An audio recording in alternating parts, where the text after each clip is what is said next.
All right, I think we're live. Awesome. Welcome, everybody, to the Papa Bear Podcast. The Papa Bear Podcast, if you're telling your friends about it, we are absolutely in love with you, especially if you're our wives. Yes. Mostly, absolutely. actually, if you're our wives. Yes. Pretty much exclusively. We want to get that right off the bat because you'll probably stop listening after that. Yeah, that's it. We don't listen to you, probably. Yeah. Well, So this is the new format. I'm joined today by my co-host this time. You may remember him from the episode where we were interviewing him and his beautiful wife, Etienne Doucette, that's my name. Don't wear it out. and Abigail Doucette, Or also known by, French Steve. if you ask Cora Jane. Yeah, so would you tell us why? Like, what is French Steve? Like, what's that about? Yeah, so my name is Etienne, which is French for Steven. Steven. Which is a weird thing because I'm like, why wouldn't you just, in Name France, why don't somebody. you just call someone Steven? Yeah, why is would it you got to call be them- translated to English? Exactly. And Yeah. so Cora Conspiracy Jane theory. found that out, and she's much smarter than most people. Most everybody. Everyone. Yeah. Super smart. And she's like, French Steve. So now she calls me French Steve. Yeah, did you hear what her, like, latest hobby was? Maybe. It's prosthetics. Yes. She wanted a Barbie doll with a prosthetic leg, which terrified me because It's crazy. I don't know. The idea of Toy Story coming to life and just your prosthetic Barbie doll sitting on Yeah. I can't. Yeah, I think you'd have to be careful buying her pets because, like, like, I'm just saying, she might want to experiment. You never know. Absolutely. Anyway, so wow.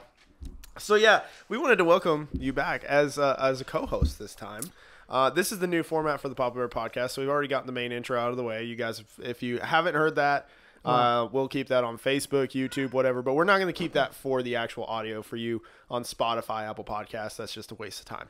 And I talk way too much. I like the efficiency. You know It what? is. That's like, someone once told me, like, good things are good, but, like, great people make them better. You know, it's you always look at things that are good, and you want to make them better. Bro. So congratulations, man. Like, not only you. you want to make this good, you want to make it great. That's actually like my job title at work in my real job. Great worker. Thank you. Maker better? What is Make her it? better. It's continuous improvement. Oh. So all I have to do all day is just make something better than it was 5 minutes ago. Oh, wow. Like, I like it because that's low-key, like, really cool, but also Terrifying. terrifying. It's at like if you underperform, the vice president is going to like, things are not better than they were yesterday. Out of here. You're out. We You're need a done. better maker better, okay? We made somebody. We continuously improve somebody. We made them better, and they're better than you. Exactly. That's all I can good. say about it. I like that. It's a great job. I didn't even know. I thought you were like a safety ranger. I am. I'm That's the hall included in that. monitor. It is actually. So my original job that I was going for was actually like safety lead of the whole plant. And they're like, "Hey, why don't we make you both?" We'll pay you for one. If your job is watching, we love you and we support your job and your company all the way through. Listen, honestly, it's the best job I've ever had. Like, if I'm being completely honest, I mean, and that doesn't sound like a great compliment because I've worked for McDonald's in the past, but it's an amazing McDonald's in compliment. a church, right? We'll get to that. So listen, it doesn't sound like a great compliment. Oh man, this is gonna be fun. If you've never worked for a church, I'm so sorry to crash dreams. But oh, by the Lauren, she does have apple juice in the fridge, and her sippy cup is up there. So I don't know if I. She's got this. Listen, our official babysitter. Oh yes, there's my wife just texted me, Oh no. and she said she's at the hospital. Okay. Yeah. Working. Bro, I just freaked you out. Bro, that scares everybody. I'll tell them, like, oh, yeah, my wife's at the hospital. They're like, what's wrong with her? You don't start with that. Fair enough. Listen, I was raised by nurses. I know that's the best way to get people. You just say, yeah, my parents are in the hospital. Yeah, and that gets their attention right away. It's an easy Like, conversation. what are you starter. doing in the hospital? Yeah. Working. Yeah. Yeah. Cool. So your wife texted you. Yeah, so my wife texted me. She said, things. Things. Okay. So anyway, this It's the a Papa Bear- family-friendly podcast. I don't know. It seems pretty family friendly, but What if she really just texted you things? She's like, you don't things. know, honestly. My wife's like that. She could just text me things Things. or something. Conspiracy theories. Connor, you gonna cover that? Do-do-do-do. Oh, man. Do-do-do-do-do-do-do-do-do. Yeah. That's it. Oh my goodness. I was waiting. I was like, what is that? I'm trying to get the the whole now X-Files like theme song in my head. I couldn't think of it. How many people do you think like are listening, like younger generation? Because you actually have some youth kids who have told me they watch, and I'm like, they have no idea. Yeah. They have no idea. I remember my parents had like the entire VHS set. What? Of the X-Files. Like it was I at need the to go back and watch that. Bro, it's such a good show. Yeah. Didn't they make a reboot too? It was terrible. It was bad. See. It was only for like 5 episodes, which Don't. I think they intentionally did that. But honestly, David Duchovny, he got worse. He was not a great actor in the movie. But and then he just like morally got worse. Like he is like the next show he was on was like Californication or something. Yes. So I mean, you just had to stop watching him. I mean, if you had any religious beliefs whatsoever, I mean, it could be anything. Yeah. Anything. But you just had to. Were you allowed to watch X-Files as a kid? There was like certain episodes where my parents were like, "Yeah, you can watch this episode," okay, or not. You know, my parents like screened everything. Really? Yeah. Like, so just a brief. I didn't hear my first like secular lyric of music until I was 18 years old. Whoa. And it was actually my dad. Wow. And my mom got so mad at him. And you want to know, like... So what was the song? That's important. It was Led Zeppelin. Oh. It was Black Dog by Led Zeppelin, which is arguably one of the worst songs from them that you could show an 18-year-old kid who had never been exposed to secular music. She's on lunch right now. Oh, well, her lunch. Her lunch. Yeah, so she works, 11 to 11, and I probably shouldn't have said that on the air. Fair. You can bleep that out, right? He's like, please, God, please. Please beep that out. Nothing. I didn't say anything. I don't need him like getting angry at me for bleeping out 2 things. And the producer's over there thinking like, oh my would he just gosh. shut up? What have I got myself into? So, anyway, so we should probably like get into the actual. Yeah, let's get started. But this is great. So today we're actually talking about a lot of things, but I think this is actually a really good topic. And Etienne over here, French Steve, destroyed my notes. I did. So we have very different, like, if you don't know, Etienne and I, he's the actual pastor, and I just love talking. So it works out. And so we have very different, like, speaking methods and preaching methods. Yeah. Like, I have to have notes. Yes. And those notes will include my name. His name. All of my jokes for the sermon. On his notes. And all different kinds of like outlined points where like, yeah, I have to have like everything. Whereas Etienne's style is. Yeah. So when I preach, I am definitely one person who I like to put thoughts on there. And obviously I like to structure a message like A, B, C, or 1, 2, 3 kind of things. And that kind of helps me because if I try to script out a message and try to read it all, I'll be like a robot. So I kind of have to put reminders. So you probably would never understand my notes because it'll say something like, tell a story of chicken nuggets. Yeah, and nobody knows what that means. Nobody knows what that means. Nobody knows what that means. People are like, can I see your notes? I'm like, you really don't want them because you're going to have no idea what's happening. Yeah, listen, like if I ask Cameron for his notes, I'm like, oh, I just got the whole sermon. I don't need to go to church. You know. There's like 12 pages and a thesis on the sermon. If I ever ask like you or Dustin for your notes, you're like, is this it? I'm like, how did you just preach for 4? You went over your time. How did you do that? Exactly. Yeah, it's how I was taught, and I definitely was something that it helps me because I'm a very in the moment like kind of reactor, and when it comes to like public speaking and stuff like that. So it's just how I've always done things. I definitely don't wing it. That's not the thing. I do a lot of time preparing, but I also once I prepare a sermon, I do as much as possible to condense it to where my notes are just reminders because I know what I'm speaking on. And sometimes it works, sometimes it doesn't when you just draw a complete blank in the middle of a sermon. That kind of stinks, but most time I've trained myself not to do that. So yeah, no. And honestly, like if I can just say, like you are actually one of the better like fluid speakers that I've heard before. Wow, thanks, especially man. like for your age, like you 25. don't have that's like crazy. You're not sitting here like we're rocking the experience in years of like Levi Lusko, any of these like or Cameron Sandel who's 50, Dustin Woods like 67. I don't know. It's close, getting up there in age. I heard he was older. No. I mean, I've seen his motorcycle, so I just assumed. I'm just kidding. I still love you, Dustin. I want you on the show. The world may never know. So, we didn't do dad joke segment. Oh. We didn't do that. And I've got a zinger. Now that Cameron is not here, who just destroyed all my dad jokes, I've got a zinger for you. Did he just stone face it? Stone face the whole All right. thing. Listen. I'm going to focus. You ready? You know what? I'm a lot less giddy when my wife's not around. That's facts, though. But, like, I still don't think I'm going to make it. Okay. Well, and I don't know. This one might, like, as I tried it on Alicia, and I don't know if it's out there, but it took her a little while, so. Okay. And that's not an insult to my wife. That's just, this joke could be terrible. Well, I'm in trouble then. Your wife is a lot smarter than I am. Than everybody combined. Like, listen, she's a nurse who wants to, like, go on to be a nurse practitioner. Yeah. I'm like, some people are just a little bit extra motivated. Yeah, not me. Here we are. Okay, so you ready? All right, go ahead. Get your stone face on.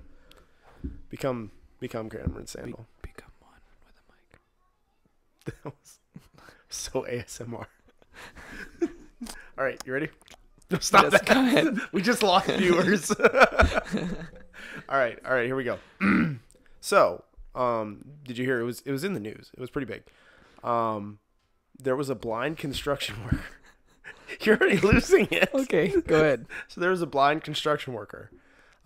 He went on the job site, but then he picked up his hammer and saw. Oh. That's terrible. Oh my goodness. You know who you need? You need Charles Hinn on the show sometime. Bro, I told him to come on. You guys could just go back and forth with dad jokes for hours. Like just all the dad jokes. I'm like, he makes dad jokes out of things, and I'm like, shouldn't be dad jokes. why does your brain work like that? Yeah, and he thinks of them all. Like, Off I have the to go top to of the the dome. internet. Are you kidding? Half my stuff comes from Facebook. You know what? He has a lot more experience. I mean, I'm telling you. That's facts. Within like 10 to 15 years, you'll be the same way. That's facts. I mean, Your kids are going to be like, are you kidding me? I feel like as they get more embarrassed, the jokes just flow easier. Oh, yeah. I mean, that's where I'm at. He's just at the place where I think he just says, YOLO. YOLO. Let's make it happen. Listen, but like, that's the thing. Listen, we just need to brag on Charles for a second. And this is a great segue here. Yes. Listen, I'm about to, y'all ready for this? Because, All right, go ahead. Because there's about to be a little hamster on a Segway rolling by. That's how clean this is going to be. Y'all ready? So Charles Hinn, my man Charles Hinn, if we can ever get him on this show, you guys will understand. But this man is just like the epitome of every dad that I would love to be. Absolutely. Because he has got he's got a stepson, he's got 2 kids of his own, and that's about as far as I know as far as like family. Yeah. But they're 11, 17, and 22. Yes. I just heard this yesterday, so that's why I remember. Man, I can't believe oh my goodness. But so he looks like he's listen. 26. Yeah, and he's Stud. But yeah, right. Jealous. I need good genes, man. But so like he like somehow like his story is incredible, but then he also somehow manages to pack in all this dad wisdom. Like he's told me some of the conversations he's had with his kids about different situations that are going, and I'm like, why? I'm never gonna think that. Yeah. And I feel so under as a father just talking to him. Yeah. But I want him as a mentor. Yeah. Always. Man, he's someone that like. On Wednesday nights, he serves as a small group leader at our youth group, and man, like it's cool to see him take some of the kids that like just you don't expect them to open up, you don't expect them to really care, and like he gets them to care, which is kind of crazy because like there's just something about him, and I think it's just like he screams father, and you see him and you're like, man, this is a guy that I genuinely want to be around and talk to and hear from, and man, he's wise and he's a great listener. I think that's cool because. That's so important to like get people to open up is like being someone who listens and cares. Oh yeah. And so and we were talking about this on Wednesday. Hey Connor, can you get Dixie? I don't think he's listening. I don't know if he can hear you. Hey, can you get Dixie really quick? Do what? Can you get Dixie and just let her out of the room? Yeah. She's tearing it up in there. Where do you want her to go? She can come out here. That's fine as long as she doesn't knock over the camera. Because then I'll be mad. But anyway, so back to the segue. Yes. But so yeah, we were talking about this on Wednesday where like we've actually had to like break up Charles's small group. Not like we're mean dictators, but like because he just amasses so many people. Yeah. Because he's just that guy. He really is. And she instantly goes to the camera. Yeah. Instantly went to the camera. But that's life lesson 101 of kids. Yeah. Right there. You say that you don't want something to happen, it's going to happen. But yeah, so Charles, like, he amasses these kids, just like you said, because he just screams dad. Yeah. And like we had to like separate his group and like put them in smaller groups because it stopped being a small group. Yeah, it's at that point a large group. Yeah, exactly. And 15 kids is no longer a small group. And then the next week, it happened again with completely different kids. Yeah. It's really cool too to see like when he's not there because of work or if something comes up. Man, his kids really like miss him, and it's cool because like you think a lot of times that teenagers don't care. Yeah. But they do. Yeah. Like, and you think a lot of times like, man, I don't know if I really make a difference. I make an impact. They're just here because they have to be, or because someone forces them. And it's like, man, it's cool to see that they care deeply about him as much as he cares about them because he's taking the time to listen to them and invest in them. So yeah, and so this is kind of like, here's the segue. You ready for this? Yep. So today we're talking about like being guys in ministry, and specifically like we want to dig into this and what it looks like, and that is a perfect example. Hey Dixie, that is the perfect example because like being a guy in ministry, like there is this certain level of fatherhood that there should be, because I think God's called us as men to, I want to say, be an example. Yeah, directly. I mean, if Scripture calls us to minister to the orphans and widows, there's got to be that father. Yeah. And I think especially in like youth ministry, we see this a lot. Yeah. Where you get Dix. See, I can't say that. People don't know. Like that's my short name for my dog. That's okay. We're family friendly. Her name is Dixie. Dixie's the dog's name. Dixie is the dog's name. It's not racist. But yeah, so I mean, I think in youth ministry we see this a lot where, you get a lot of kids that are like, they come from broken homes, or they don't have a father figure in the works, or maybe they do. Yeah. And it's still kind of like it's rough sauce. Yeah. And I think you see with a lot of teenagers that, in working in ministry, period, not just teenagers, but you and I have experience in that, being a youth pastors, and you see that, like, man, God calls us not when we're reaching out to orphans and widows, like we're fathering the fatherless. And I think that's such a big reminder that Jesus didn't come just to like teach everyone how to follow the rules and behave. Like he came to like be an example, and he was very relational. Yeah. I mean, think about it. He was borderline fathering some of those disciples. I mean, some of them were as young as, who knows, 15, 20, 15, 16, 17, 18 years old. They weren't old guys. They'll talk. They all need some little bit of fatherly love. Yeah, they need some fatherly love, right? And so, I mean, that's really crazy to think about because, man, like as a leader in God's church, not just a pastor, but as working in ministry is, there also comes like a great expectation as well as a great standard. Yeah. That is not something that, I ever take lightly or you ever take lightly, clearly. And, it's good. I mean, it's really important. It really is. Because it's like it's a calling.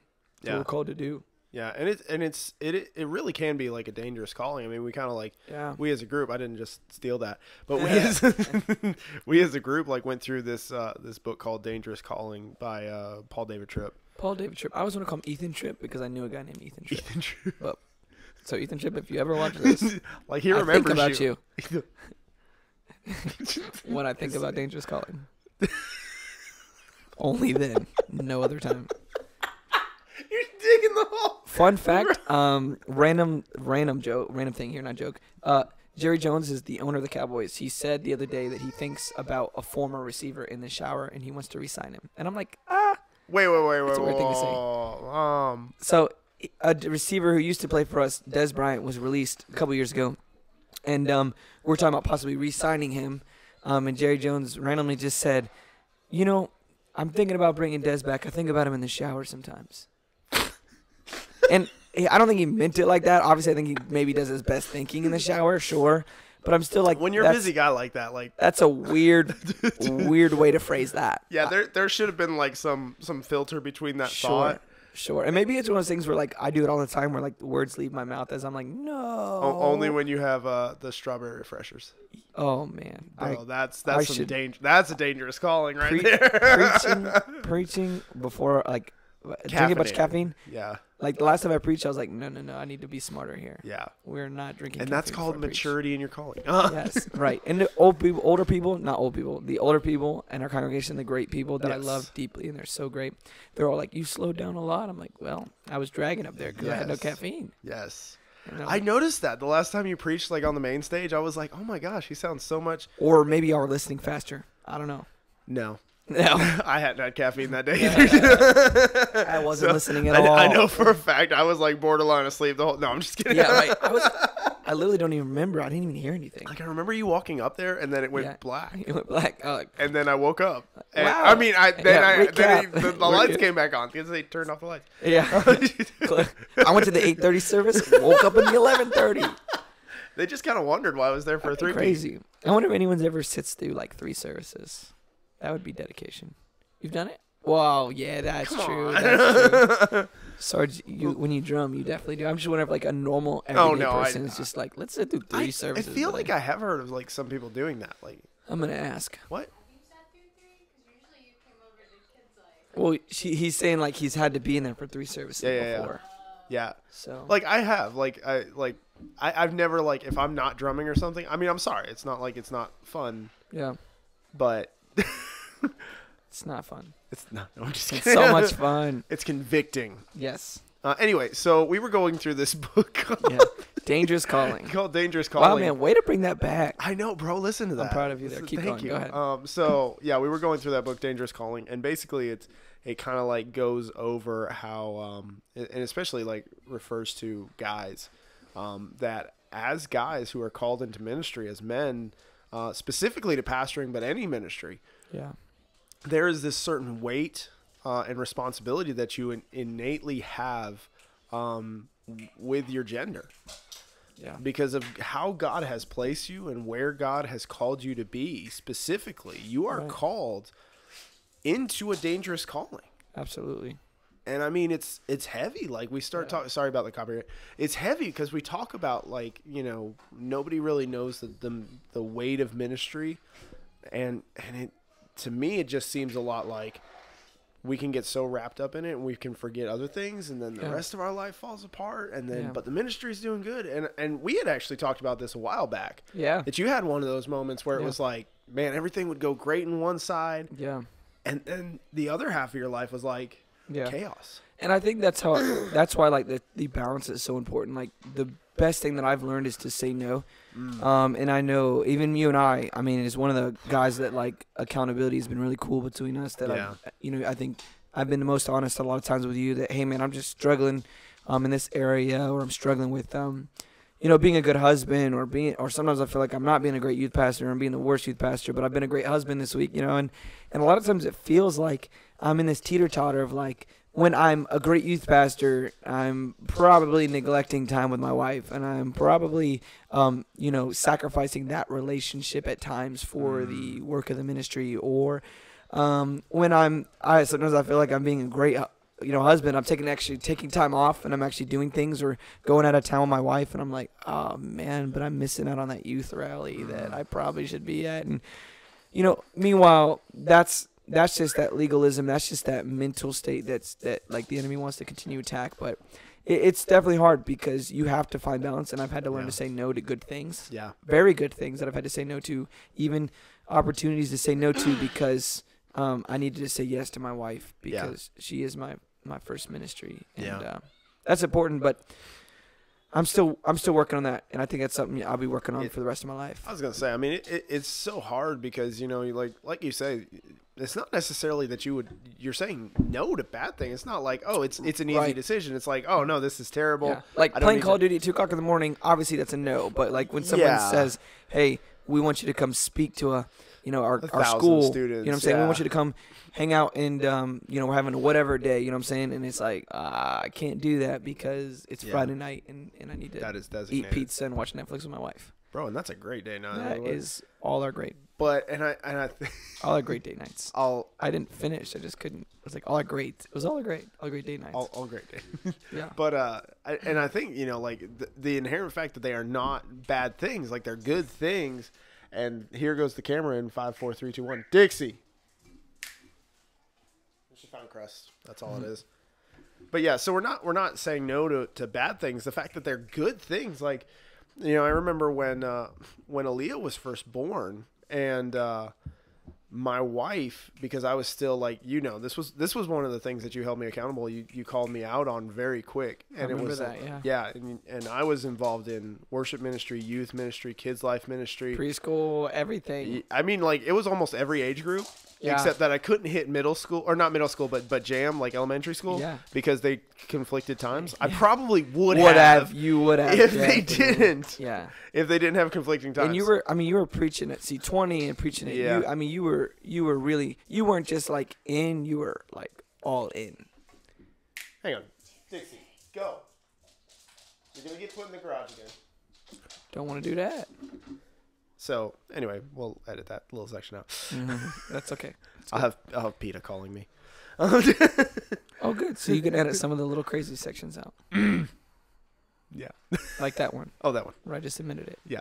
So anyway, but yeah, so I was involved in like all these different things, and we had just had our daughter, and I felt so conflicted. And so here's why, because like, and it was such legalism. It was such like, this is not scriptural. This is not like, don't take this as, oh, I need to think this way. My mentality was like Alicia and I, this is what I get for, we named our daughter the same name as, or the same letter. Basically the same name as your basically. Wife. But, so it was like in my head, and I knew this wasn't true, but I could not stop thinking this was, you know, we had prayed and we had asked for prayer from the church, and we had like poured so much into the church while we were waiting for Aaliyah for those 3 years. Yeah. And so when she finally came, I felt like I can't just stop. Like, it's like, oh, we finally got what we wanted, and now I have to I can't do that. And so mentally I was like telling myself, God, you're not repaying God back, right? With just quitting, you can't do that. You have to repay Him back. Yeah, which is completely not scriptural. It's not true. It is a lie. Absolutely. But I mean, I was pouring everything in, and my wife one day, I will never forget this day until the day I die, which I assume is when I will forget it. Unless you get like Alzheimer's. Not wishing that on you, but I'm saying. Wow, thanks, bro. That's like one of my top 5 fears, but it's okay. Top 5. Let's go. I only have 5. That was number 2. But so I'll never forget this day. Hopefully, now that that's in the forefront of my mind, that we were forgets the day. What was I talking about? I'm just kidding. So we were standing in the nursery, and we were changing Aaliyah, and I was just like, I was sitting there telling Aaliyah about my schedule. I was like, yeah, I've got to preach this day, and I've got to play this weekend, and I've got to do, and it was literally like, I would not take a breath because I just had so many things going on. And she just stopped me, and she looks at me and she says, so at what point are you going to start ministering to us? And at what point are you going to start teaching us? Yeah. And being with us? And it made me just stop.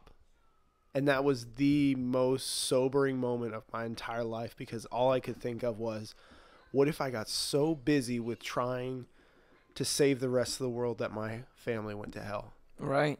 Yeah. And that sounds like crazy, but like that's reality for a lot of people is they begin to sacrifice their own families for like the sake of ministry. And it really goes like this. And this is the reminder that I remind myself is, at the end of the day, if I were to fall, if I were to make a mistake, if I were to, you know, whatever were to happen and I were to lose my job, or if I just wasn't a good fit anymore, or if budgets were to get cut, or those people would, and not just saying specifically my church, I'm saying that church as a whole, as an organization, just like any job, if they're not available, can't keep you, or you're not the guy for the job anymore, then you know, you no longer would be there. And those people very quickly would be gone from my life for the most part. But my wife is there forever, and she is like my biggest supporter, and she's going to be there to, you know, she's been there when I'm crying and when I'm laughing and when I'm celebrating. And that's really hard for me too. And if I could always admit is a lot of times my wife gets the leftovers. And so, you know, I don't get to minister to her well all the time because she gets I've done ministering all day today. I've been in meetings all day today, and the last thing that I want to... I'm just tired. I want to say... I don't want to talk. I just want to... I don't even want to play video games or anything anymore like that. I just want to go to bed. I'm just tired. And so, and that's one of the other aspects of ministry is that, like, you know, as guys, we want to do our jobs and we want to do them well and passionately, and doubly so in that ministry life, because it's the job that you can't leave. Yeah. Like you don't just like pack up the day and say, oh, I'll be back tomorrow. We'll handle that tomorrow. Like, it doesn't work. Like, somebody calls you at 3 a.m. It's go time. You got to go. Like, I mean, it's emergency services. I don't know. Yeah. I don't know that I would call it that.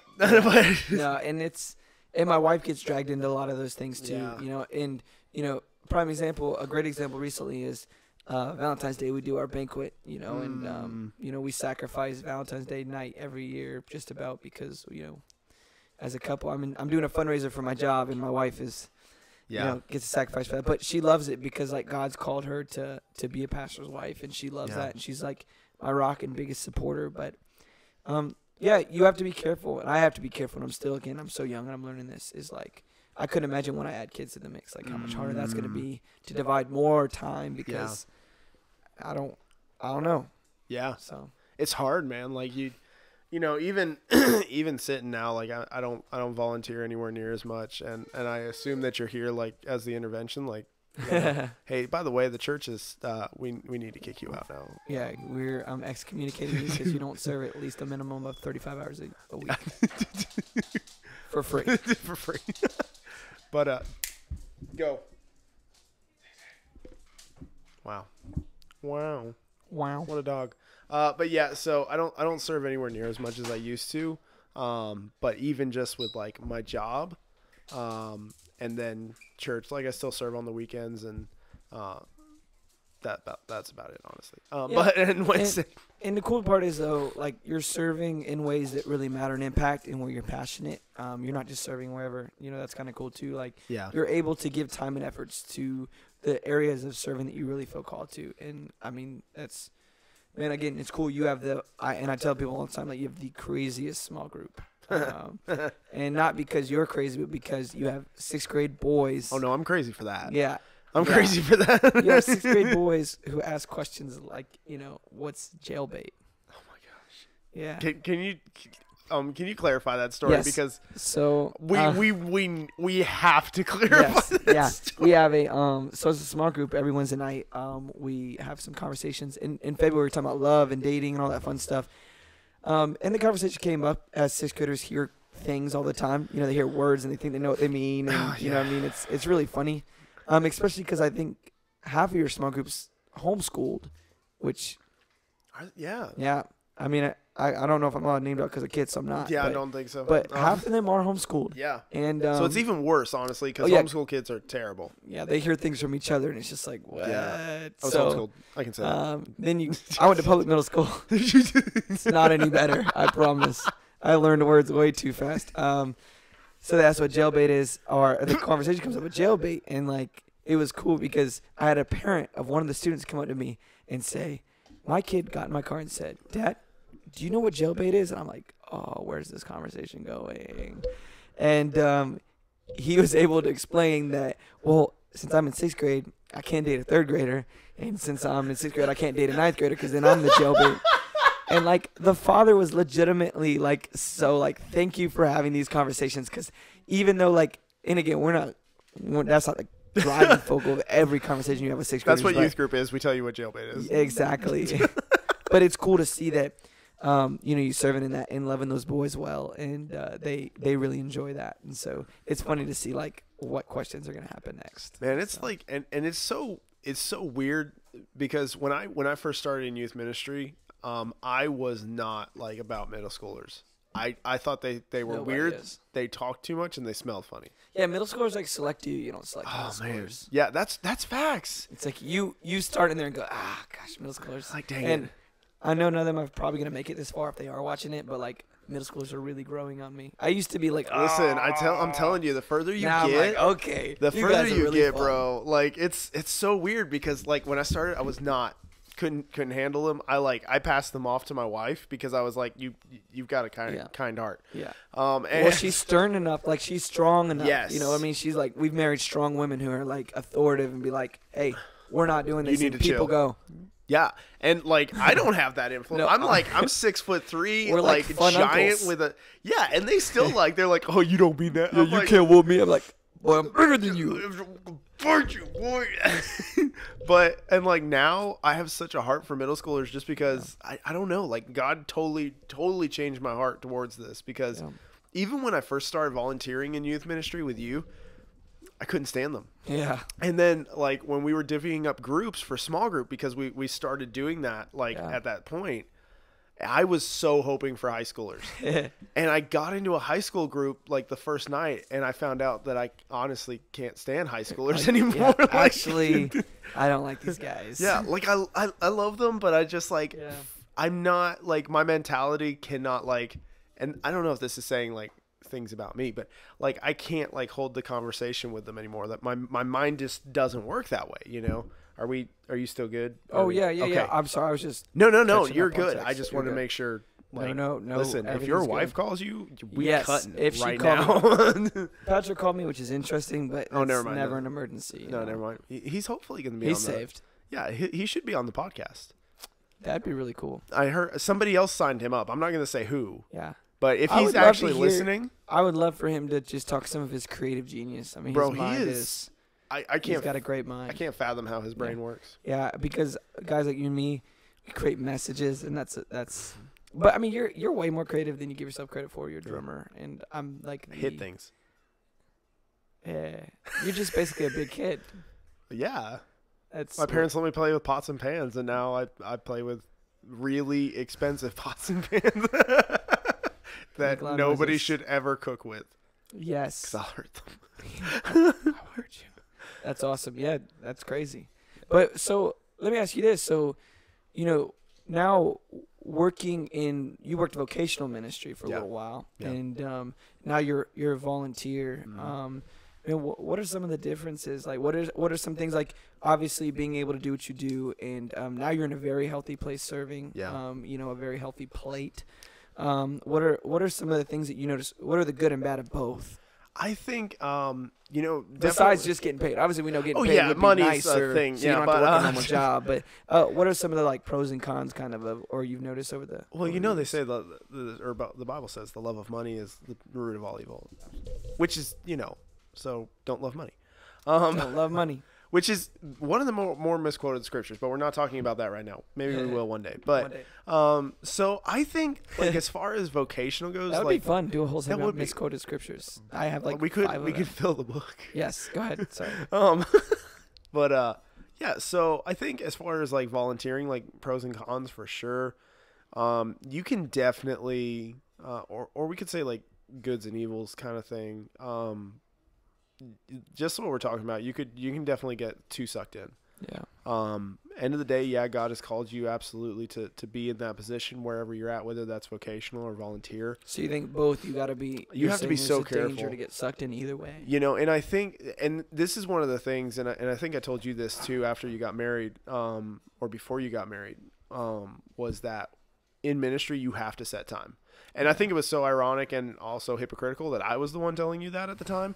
But hey, at the time it sounded great to me, and I needed to hear it. So, and then like a few years later, you told me the same thing. Right. Full circle. That's accountability too. That's what I'm talking about. Yeah, look at that. And oh man, this is why Connor hates this mic. The mic. You hate the mic stand. Yeah, he hates it. It looks so much cooler though. Bro, listen. But anyway, that's why I chose it. But but that in both sides you have to guard your time so well because. In volunteering, I almost think in volunteering it's actually easier for you to just get wrapped up because you feel great about it. Like you're not obligated to at the end of the day. Like you can say no. Sure. If you know how to, not me. But you can say no. Like if it's your job, like you will more or less be told that you have to do certain things. Like and you can't say no.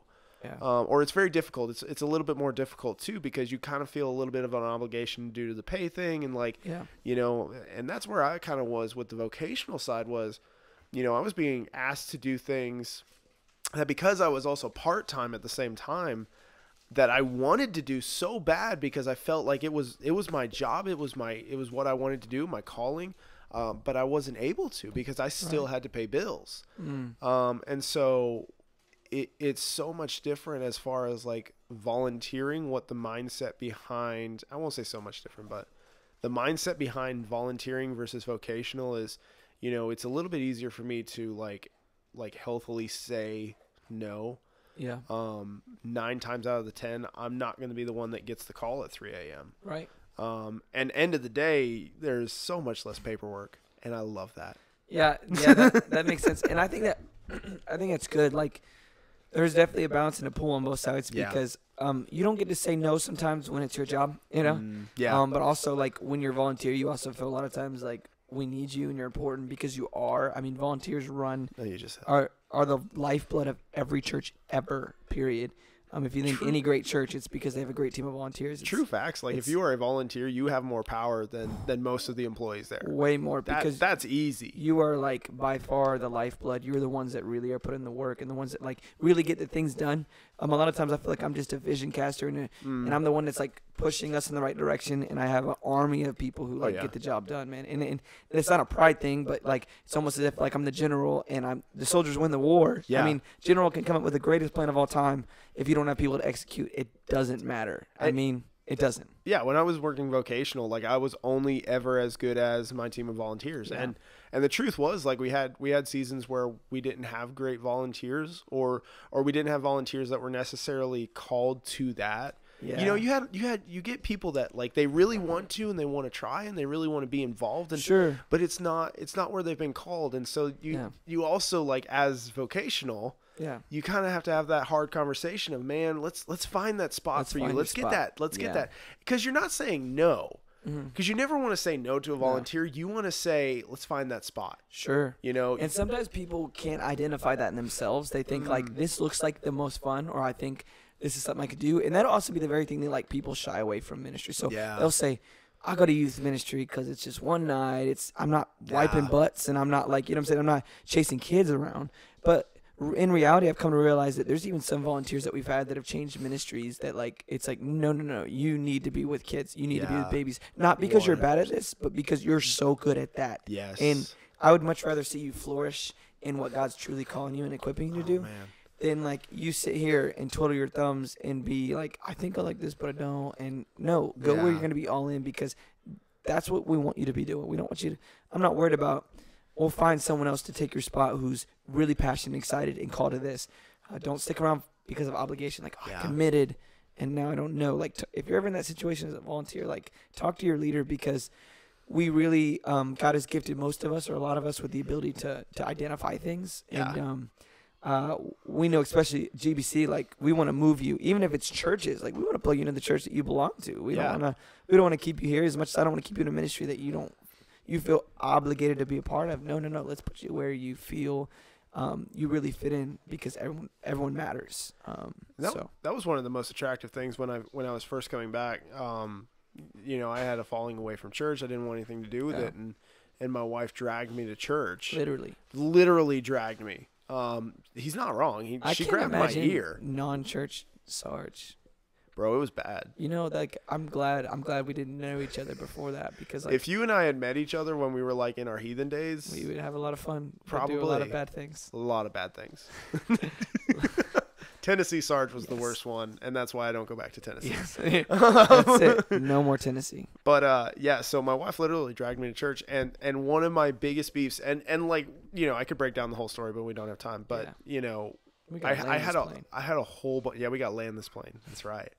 That's what Cameron says before he preaches for another 30 minutes. Listen, that was like we broke the whole landing the plane, wrapping it up, tying a bow on it, like the whole thing. In conclusion, that's a lie, guys. It's 20 minutes till then. Yeah. It means everybody who's watched my show knows this. It means please sit up and listen.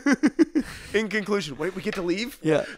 but yeah, so I had like a whole list of things that like I literally told God, like, these are the reasons why I'm not going back to church. Yeah. And the first Sunday that my wife dragged me to GBC, he responded to every single one of those things. And he said, this is stupid. Yeah. You're being a crybaby. Stop doing this. Yeah. I'm bigger than this. And so one of those things was that churches are all political. They're only out for themselves, and they only care about numbers. And one of the first things that I heard when I showed up to church that morning was, listen, if this church isn't for you, come talk to us. We will help you find a better church. Right.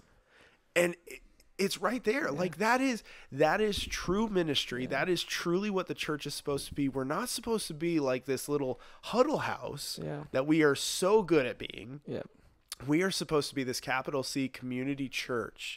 Yeah. Where everybody is a community. Yeah, like we're together. Let's talk about how we can serve each other and like serve our community, because like John 17, like Jesus is talking about unification of the body, and like that's so important, because if when we say we're the body, like we're one body. Yeah. That's it. There's not multiple bodies of Christ. Like it's one body, meaning that everyone that falls under the umbrella of following Jesus Christ is a part of the same team in the same body. And the eyes can't tell the ears they have no need for them, and then ears can't look at the nose and say I don't need you. Like there's each role has every part has a specific role. And that's one thing that really attracted me to GBC when I first started going before I was on staff, was like, man, these people just love each other. And like I said, most other churches, I don't say no, most other churches, at least in my other experiences, not Highlands County. Highlands County is a completely different animal. This is crazy how much community there is. Oh, yeah. But in my previous experiences, I never heard a pastor say, well, if this is not the church for you, we'll have to find another one. Right? It's always never anywhere near that. It's you like, got the you get the counters on the side of the wall where Yeah. it's like, this is how many people we got. And then the pastor points to it and says, we Yeah. can do better. Like, we can do better. all right, bro, I'm sorry. We're collecting offering twice today because I ain't good enough. Oh my gosh. That's a thing. That's a thing. That is a thing. Isn't that crazy? I've been to a church once where he literally passed the bucket around like 3 times because You told me about that. Yeah, it would come back around and he'd be like, no, that's not, y'all can You do guys better. were playing and I was there. like, yeah. We're not saying church names. Yeah, we're not. Just gonna But say, yeah, we were playing there one time and it was just like, we literally, we would have left. you took out your last dollar and you're like, oh my gosh, I'm gonna go to my car and get some more change. Like, I feel so guilty. Yeah. Yeah, but at the end of the day, they were paying us, so I don't know, like, what? Maybe that's what it was. They're like, these guys deserve more. Like, no, that it probably case, was take a like bunch of they offerings. they told us they would pay us more. No, that's Yeah. seriously, guys, that's not enough. We told them more than that. Like, we're under Oh, the contract. Spirit of the Lord told me.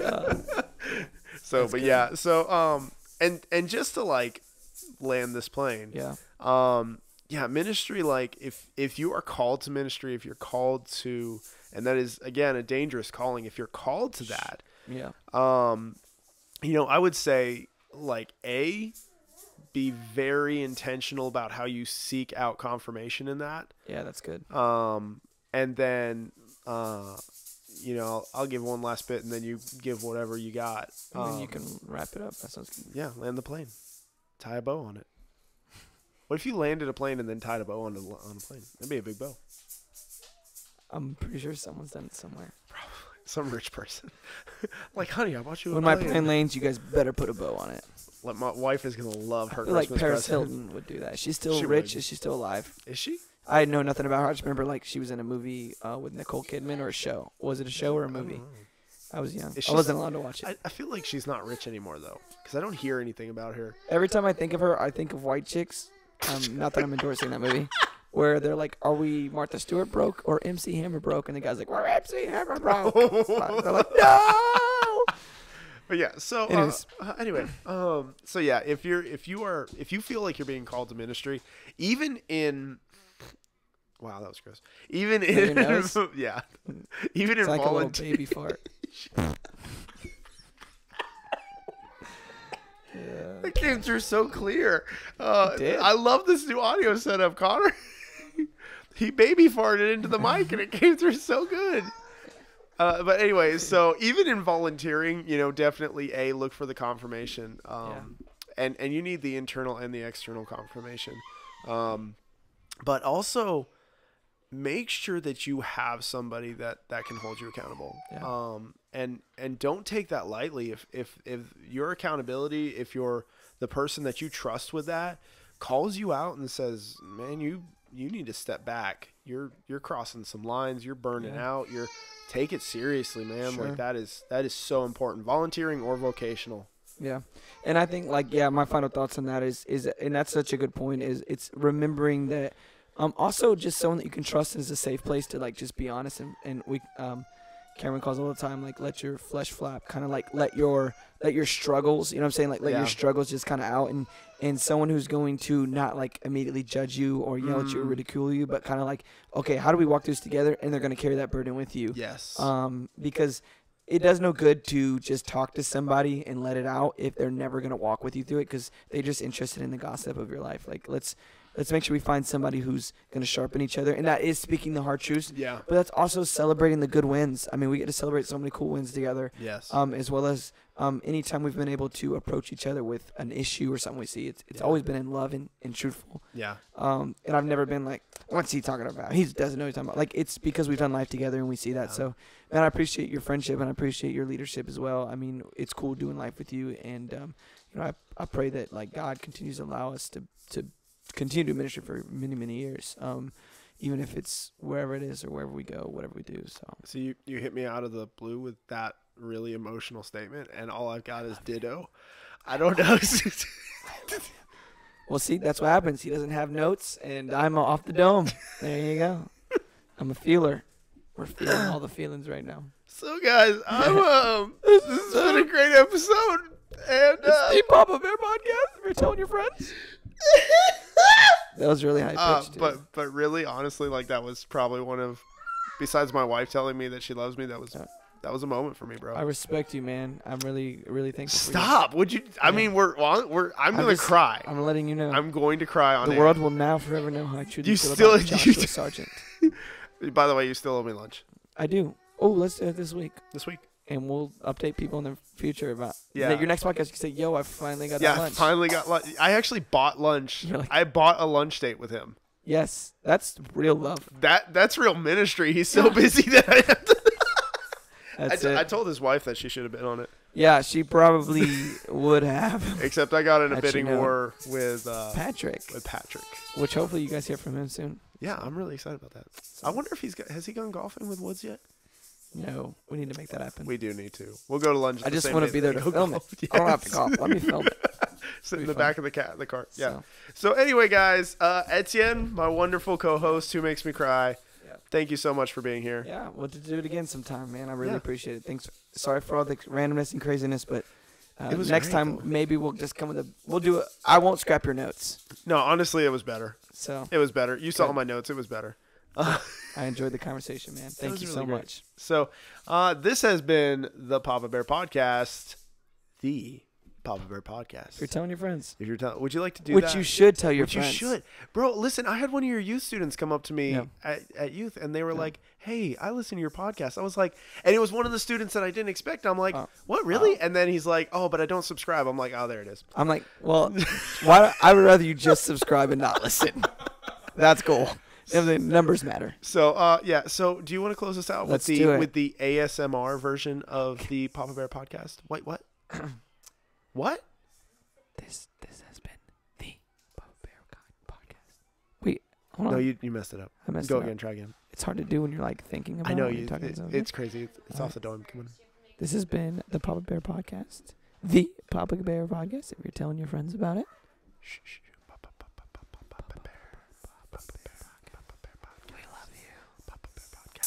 What is that? Oh, this is the sound of jelly beans. Or a rattle.